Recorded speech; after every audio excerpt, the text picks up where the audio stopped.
नमस्ते दोस्तों, मैं अपने चैनल ज्योतिष साधना में आप सभी का स्वागत करता हूं। दोस्तों, ज्योतिष भारतीय संस्कृति का कई शताब्दियों से एक बहुत महत्वपूर्ण अंग रहा है। यदि आप रामायण और महाभारत जैसे ग्रंथों को पढ़ेंगे तो आप पाएंगे कि इनके कई चरित्रों को ज्योतिष का बहुत अच्छा ज्ञान था।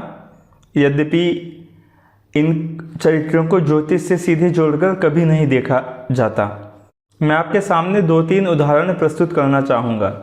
जब भगवान राम माता सीता को वन में लेकर जाने के लिए थोड़े हेजिटेंट थे, संकोच था उन्हें, तब माता सीता ने भगवान राम को समझाते हुए कहा था कि हे प्रभु, मैंने उन ऋषियों के मुंह से अपने वन में रहने की भविष्यवाणी सुनी है, जो व्यक्ति का हाथ मात्र देखकर यह उनका फ्यूचर बता देते हैं, उनका भविष्य बता देते हैं। उसके बाद दोस्तों, यदि आप युद्ध का वर्णन देखेंगे लंका में, तो लक्ष्मण जी ने आकाश में हो रहे जो आकाश में जैसे ग्रह हैं, शुक्र ग्रह और विशाखा नक्षत्र, सप्तऋषि मंडल, इन सब को देखकर भगवान राम को बताया था कि हे प्रभु, ये सब आपकी जीत की तरफ इशारा करते हैं। इसके अलावा लक्ष्मण ने यहाँ पर भी और रामायण में बाकी बहुत जगह शकुन यानी निमित्त और सपनों की यानी स्वप्न की बातें बहुत सारी हैं। तो रामायण में दोस्तों ज्योतिष कूट कूट के भरा हुआ है। यदि आप रामायण को अच्छे से पढ़ेंगे तो जानेंगे। इसके अलावा दोस्तों महाभारत में भी बहुत जगह ज्योतिष का वर्णन है। यदि आप महारथी कर्ण और भगवान कृष्ण के बीच का वार्तालाप, जब भगवान कृष्ण संधि के लिए हस्तिनापुर आए थे, तब समय निकालकर भगवान कृष्ण और महारथी कर्ण मिले थे, तो उसमें महारथी कर्ण ने शकुनों को देखकर भगवान कृष्ण को यह बताया था कि एक भीषण युद्ध जो है आने वाला है, हे माधव। तो यदि आप इन दोनों ग्रंथों को पढ़ेंगे तो आप जानेंगे बहुत कैरेक्टर्स को ज्योतिष का बहुत अच्छा ज्ञान था, और आप यह समझेंगे कि ज्योतिष का प्रयोग जीवन की घटनाओं को जानने के लिए और अपने जीवन को अच्छा बनाने के लिए बहुत समय से किया जाता रहा है। दोस्तों, आजकल जो है ज्योतिष से लोग थोड़े दूर हो गए हैं। समाज में ज्योतिष से एक दूरी बन गई है, परंतु आज भी बहुत लोग ऐसे हैं जो ज्योतिष सीखना चाहते हैं। जैसा कि मैंने आपको कहा कि ज्योतिष कई शताब्दियों से भारतीय कल्चर का एक अभिन्न अंग रहा है, बहुत महत्वपूर्ण अंग है। तो आज भी लोग ज्योतिष की महत्ता को समझते हैं, बहुत लोग सीखना चाहते हैं। तो दोस्तों, समाज के ऐसे ही वर्ग को ध्यान में रखकर मैं यह सीरीज शुरू कर रहा हूं, जिसका नाम एस्ट्रोलॉजी मास्टर क्लास है। यह उन व्यक्ति को भी ज्योतिष सिखाने के माध्यम से बनाऊंगा मैं, जिनको ज्योतिष का बिल्कुल भी ज्ञान नहीं है, परंतु वह ज्योतिष सीखना चाहते हैं, उसका ज्ञान रखना चाहते हैं। यह न केवल आपको ज्योतिष सीखने में सहायता देगी, वरन आपके दैनिक जीवन में आप ज्योतिष की सहायता से कैसे लाभान्वित हो सकते हैं, कैसे बेनिफिट पा सकते हैं, मैं इस चीज़ को ध्यान में रख के भी वीडियोस बनाऊंगा। तो यह इस सीरीज़ का एस्ट्रोलॉजी मास्टर क्लास का पहला वीडियो है।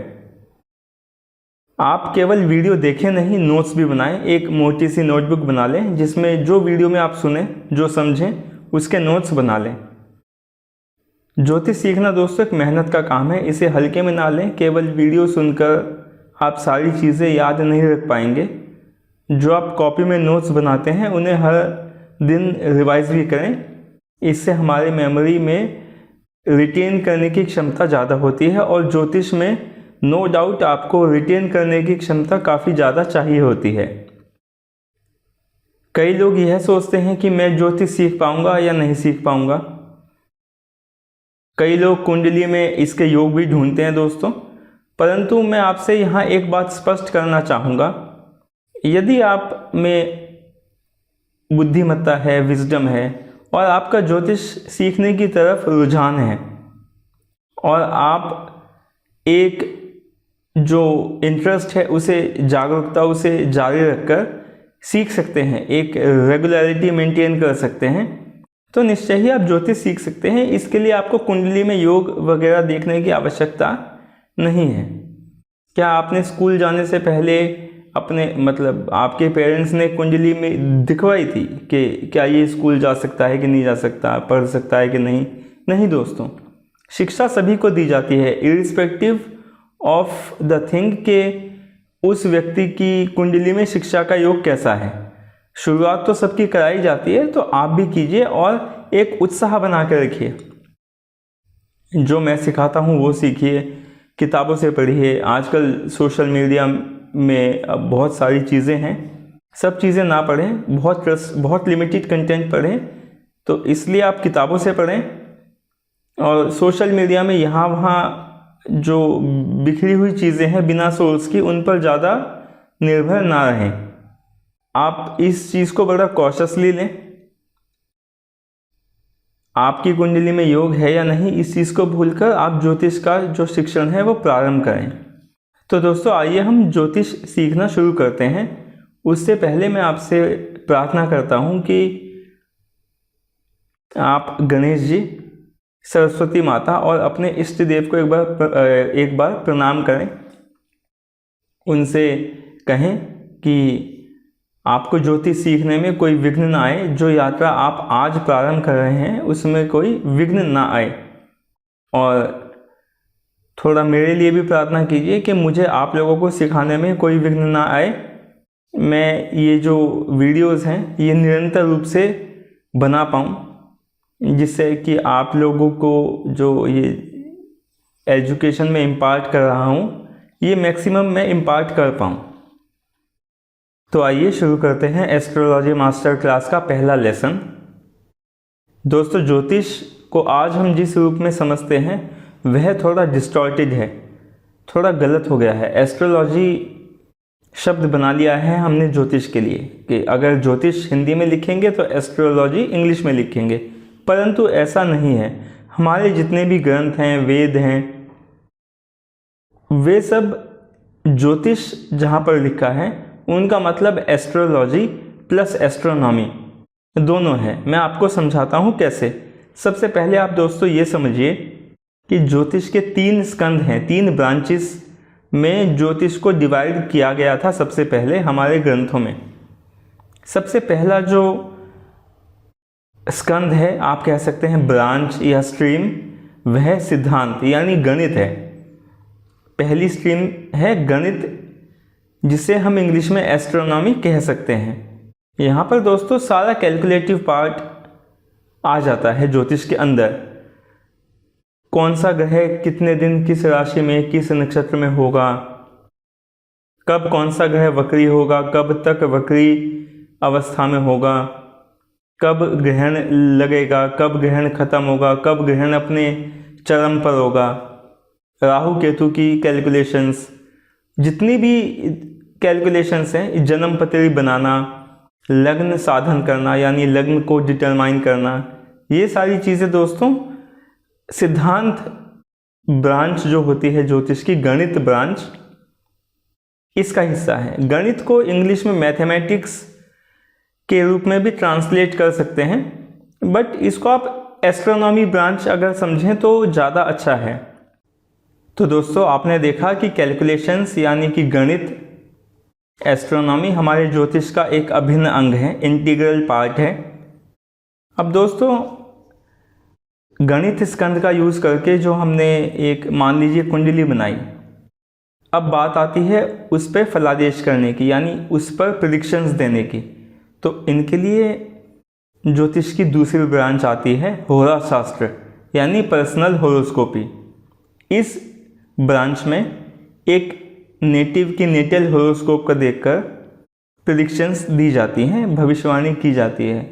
इसके ऊपर कई सारी किताबें आती हैं। आजकल ज्योतिष को मूल रूप से इसी ब्रांच से जोड़ा जाता है केवल। तो दूसरी ब्रांच हो गई होरा शास्त्र। अब दोस्तों गणित और होरा शास्त्र के अलावा जितना भी कंटेंट है ज्योतिष में, चाहे वह शकुन हो, चाहे प्रश्न शास्त्र हो, चाहे मुंडियन एस्ट्रोलॉजी हो, चाहे फाइनेंशियल एस्ट्रोलॉजी हो, चाहे कमोडिटीज़ का राइज एंड फॉल प्रिडिक्ट करना हो, चाहे देश के बारे में भविष्यवाणी हो, चाहे दुनिया के बारे में कोई प्रिडिक्शन देनी हो, ज्योतिष के प्रिंसिपल्स का प्रयोग करके, वह सब तीसरी ब्रांच में आ जाता है जिसे हम संहिता के नाम से जानते हैं। संहिता शास्त्र, संहिता स्कंद, ठीक है।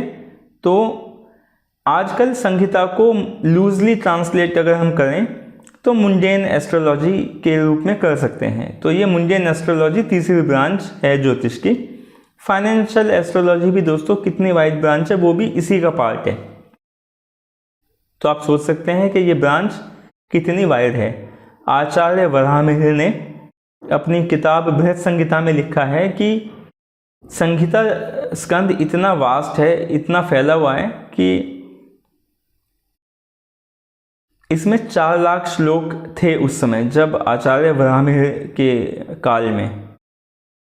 उसके बाद तो दोस्तों स्पेस आ गया, कई सारे वेपन्स आ गए, कंप्यूटर आ गया, इंटरनेट आ गया, सोशल मीडिया आ गया, आजकल क्रिप्टो करेंसी आ गया, स्टॉक मार्केट्स आ गए। सोच सकते हैं तब से लेकर आज अब यह कितना एक्सपेंड हो चुका है। जो चीज़ है दोस्तों वह सब इसमें आ जाती है। तो निश्चय ही ये बहुत एक वाइड ब्रांच है। मैं आपको इसकी वाइडनेस का एक आइडिया देता हूँ कि महाभारत जो दुनिया का सबसे बड़ा ग्रंथ है उसमें 1 लाख श्लोक हैं, 1 लाख श्लोकास, और अकेली संहिता में आचार्य वराहमिहिर के समय 4 लाख श्लोक थे अलग अलग किताबों में। तो आप सोच सकते हैं कि यह कितनी वाइड ब्रांच है ज्योतिष की। तो दोस्तों आपने सीखा कि ज्योतिष की 3 ब्रांचेस कौन कौन सी हैं, गणित, होराशास्त्र और संहिता। 3 ब्रांचेस होने की वजह से ज्योतिष को त्रिस्कंधक विषय कहा जाता था। त्रिस्कंधक यानी अ सब्जेक्ट हैविंग 3 ब्रांचेस। तो दोस्तों इसके बाद हमारे जो मनीषी थे, थिंकर्स थे, ऋषि मुनि, बहुत जो ज्ञानी थे, उनको लगा कि भैया ये संहिता स्कंध जो है बहुत वास्ट है, बहुत विस्तृत है, इससे कुछ चीज़ों को हटा दिया जाए। मतलब उन्होंने क्या किया कि कुछ चीज़ों को निकालकर ज्योतिष का एक अलग स्कंध यानी स्ट्रीम बना दी। उन्होंने शकुन शास्त्र नाम की एक चौथी स्ट्रीम बनाई जिसे आप स्टडी ऑफ ओमेंस कह सकते हैं, अच्छे शकुन या फिर अपशकुन, ठीक है। इसमें ड्रीम्स यानी स्वप्न का फलादेश भी आ गया। इसमें आप बहुत सारी चीज़ें आ गई, आसपास जो सिम्टम्स हमें दिखाई देते हैं नेचर के साइंस, वो सब इस स्कंद में आ गए। लक्षण शास्त्र जो है, बॉडी, आदमी की बॉडी के जो लक्षण हैं वो देखकर फलादेश करना, ये सब चीज़ें शकुन शास्त्र में उन्होंने डाल दी। शकुन शास्त्र का प्रयोग दोस्तों वाल्मीकि जी द्वारा लिखी गई रामायण और महाभारत में बहुत विस्तृत रूप से किया गया है। आपने त्रिजटा का नाम सुना होगा, जो माता सीता के साथ लंका में थी, रावण की दासी थी, परंतु उसने स्वप्नों के बल पर, अपने स्वप्न के बल पर सीता माता को यह बता दिया था कि निश्चय ही भगवान राम आपको मुक्त कराकर ले जाएंगे और रावण की पराजय होगी। आपने यह भी देखा होगा कि भरत जी ने, जो भगवान राम के भाई थे, उन्होंने स्वप्न में देख लिया था कि उनके पिता के साथ कुछ अप्रिय घटित हुआ है, कुछ इनऑस्पिशियस हुआ है। तो ये सब चीज़ें रामायण में बहुत विस्तार से मेंशन्ड है। शकुन, जहाँ पर लक्ष्मण जी ने विशाखा नक्षत्र, शुक्र, सप्तऋषि मंडल की बात की है, वहाँ पर लक्ष्मण ने आसपास हो रहे जो अच्छे शकुन हैं वो भी भगवान राम को बताए थे और यह कहा था कि ये सब आपकी विजय की तरफ इशारा करते हैं। तो शकुन शास्त्र आज से नहीं, बहुत समय से ज्योतिष शास्त्र का हिस्सा रहा है। इसे बाद में अलग स्कंद का एक दर्जा दे दिया गया था। तो ज्योतिष का चौथा स्कंद हो गया शकुन शास्त्र। अब दोस्तों ऋषि मुनियों को लगा कि भैया ये संहिता से एक चीज़ और अलग कर देनी चाहिए, तो उन्होंने एक 5वीं स्ट्रीम यानी 5वीं ब्रांच बनाई ज्योतिष की, प्रश्न ज्योतिष, यानी जिसमें बिना कुंडली, बिना नेटल चार्ट के आधार पर आदमी के प्रश्नों के उत्तर दे दिए जाते हैं अलग अलग मेथड्स को यूज़ करके। तो उन्होंने एक 5वीं स्कंध बना दी प्रश्न ज्योतिष, प्रश्न शास्त्र आप कह सकते हैं। तो ज्योतिष जो हम आज पढ़ते हैं उसके 5 ब्रांचेस हैं, 5 स्ट्रीम्स, यानी पंच स्कंधक सब्जेक्ट आज ज्योतिष बन चुका है। गणित, होराशास्त्र, संहिता, शकुन शास्त्र और प्रश्न शास्त्र, ये 5 स्ट्रीम्स हैं ज्योतिष की। ये दोस्तों आपको पता होनी चाहिए, इनके आप नोट्स बना लीजिए। इसके बाद दोस्तों मैं आपको जो है घरों के बारे में समझाऊंगा, कुंडली के भावों के बारे में, वो अगले वीडियो में। परंतु अभी के लिए आप ज्योतिष के 5 स्कंध होते हैं, ये चीज़ आप अच्छे से समझ लीजिए। और जो कैलकुलेशंस होती हैं दोस्तों, इस समय राहु कहाँ है, शनि कहाँ, गुरु कहाँ, कब कौन सा ग्रहण है, कब कौन वक्री होगा, चंद्रमा कब कौन से दिन उदय होंगे, किस दिन पूर्णिमा है, कब कौन सा नक्षत्र लगेगा, कब कौन सा योग खत्म होगा, यह सब दोस्तों गणित स्कंद का हिस्सा है। यह इंटीग्रल पार्ट है, गणित को कभी ज्योतिष से अलग ना समझें। तो जब आप ज्योतिष वर्ड सुने तो आपके दिमाग में एस्ट्रोनॉमी प्लस एस्ट्रोलॉजी क्लिक करना चाहिए। तो दोस्तों अब पहले लेसन को यहाँ पे मैं समाप्त करता हूँ। आप इसका दूसरा लेसन अवश्य देखें। इस प्लेलिस्ट की लिंक मैंने डिस्क्रिप्शन में दी है, आप वहाँ से देख सकते हैं सारे वीडियोस। और दोस्तों एक दिन में आप 1 या 2 वीडियोस से ज़्यादा ना देखें। जितना ज़्यादा आप एक दिन में ज्ञान लेंगे दोस्तों, उसे रिटेन करना उतना ही मुश्किल है। आप वीडियोस कम देखें परंतु कंटिन्यूसली देखें, बिना रुके, हर दिन देखें चाहे, परंतु एक दिन में ज़्यादा कंटेंट आप ना देखें। मेरा आपको यही एडवाइस है। आशा है आपको दोस्तों यह वीडियो पसंद आया होगा। यदि आपको पसंद आया है तो इस वीडियो को कृपया लाइक करें, मेरे चैनल को सब्सक्राइब करें, बेल आइकन को दबाएं जिससे मेरे ताज़ा वीडियोस की नोटिफिकेशन यूट्यूब आपको दे दे। अगले वीडियो में मिलते हैं दोस्तों। जय श्री राम।